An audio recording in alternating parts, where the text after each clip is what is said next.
Hi, and welcome to this episode of Conversation with a Chef.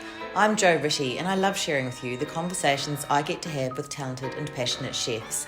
It's the backstory, if you will, to the food they're putting up. This podcast is recorded on Wurundjeri land, and I pay my respects to the First Nations custodians of this land, both here and wherever you're listening from. This is the 6th instalment of my Truffles series, and it's a chat with Ryan Lynch.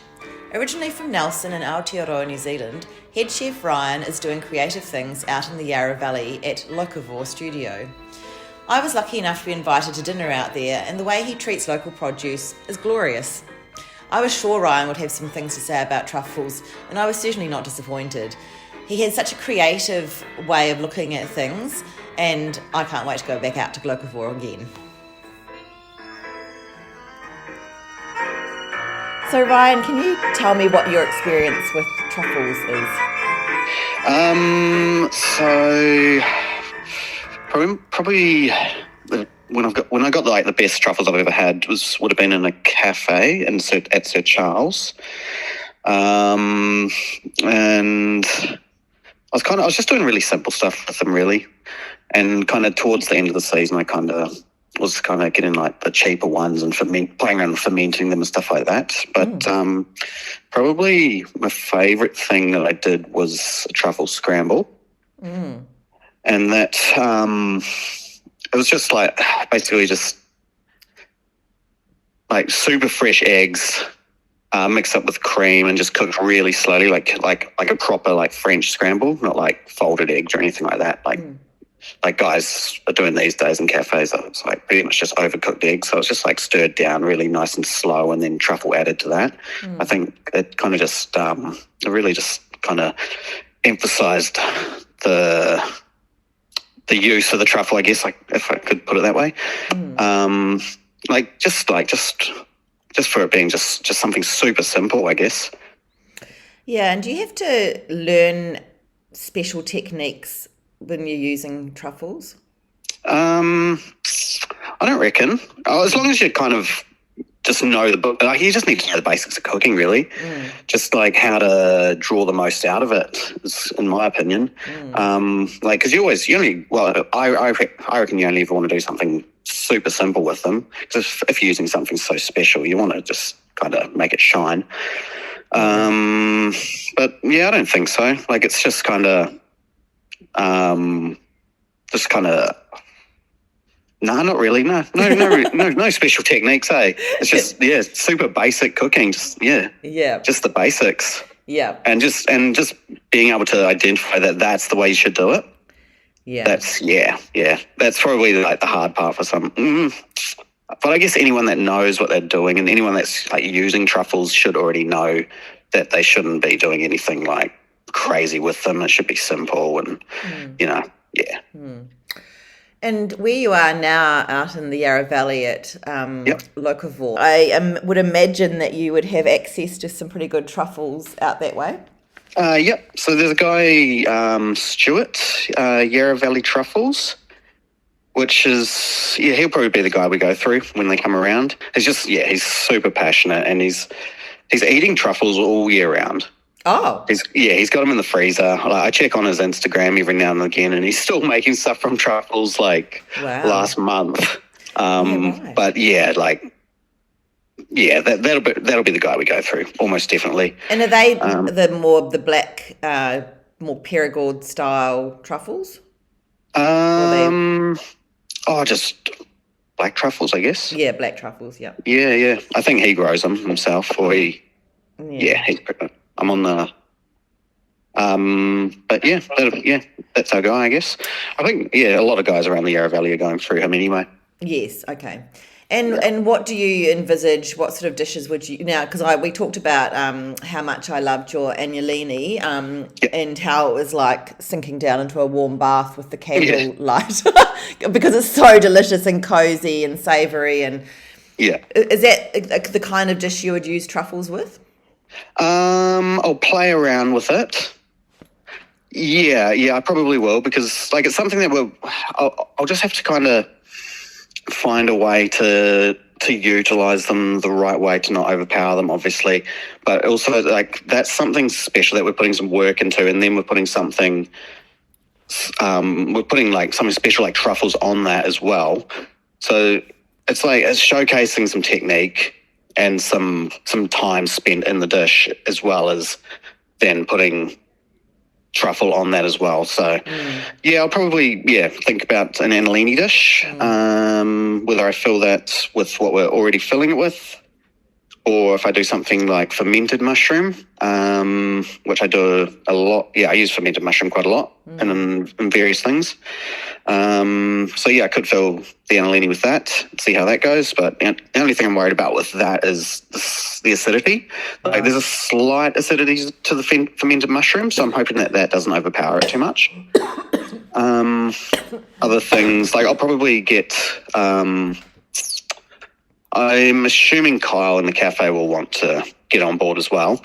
So if he does like a truffle scramble, that'd be good. Great. Yep. Another, what was it? Oh, and I'll probably play around with ice cream too, actually.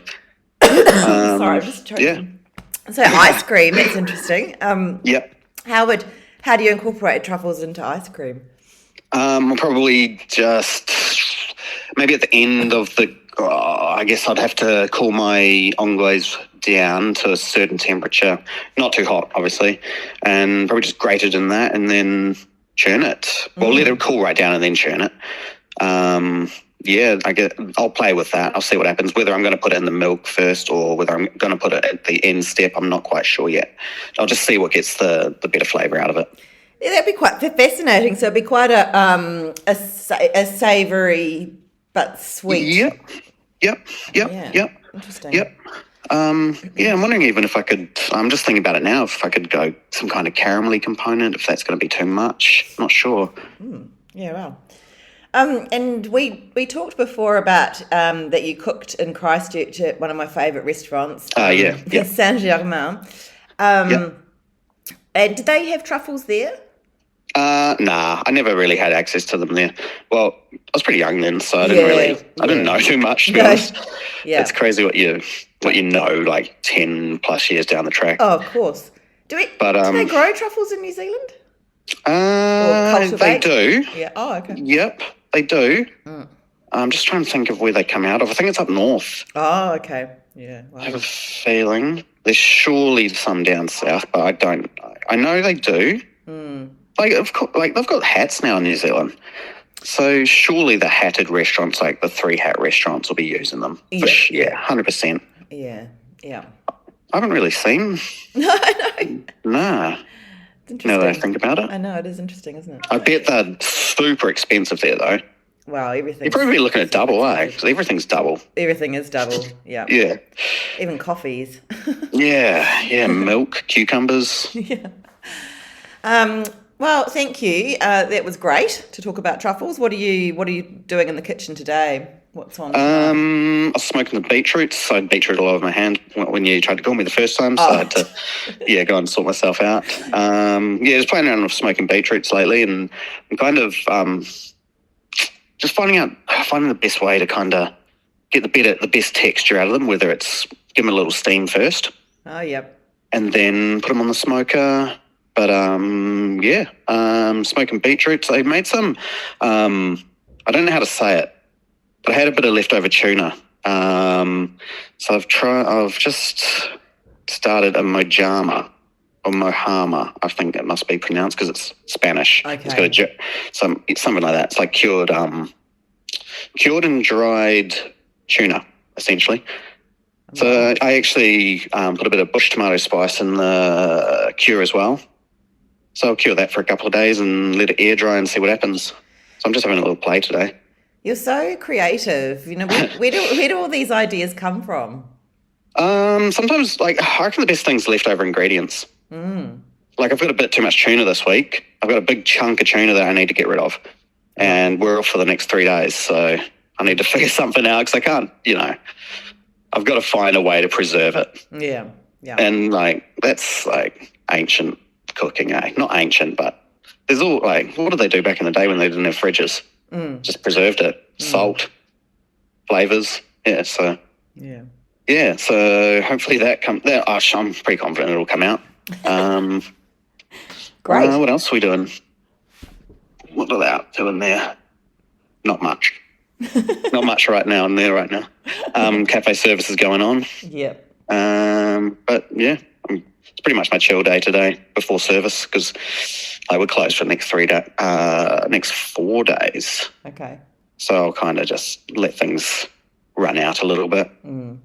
Nice. Yeah. Great. Well, look, thank you. Thanks again for your time. And all good. I really appreciate it. And yeah, enjoy service, then enjoy the next 4 days. Yep, cool. Thank you. Thank you so much for listening to this episode of Conversation with the Chef with Ryan Lynch at Locavore Studio in the Yarra Valley. If you liked what you heard, you can check out all the goodness on Instagram at Locavore_studio. That's LOCAVORE_studio. This was the 6th episode in my series on truffles. Next up is my final instalment, Gabriele Coniglio from Officina Gastronomica Italiana. If you'd like to hear more stories from other chefs, I'm on Instagram at Conversation with a Chef.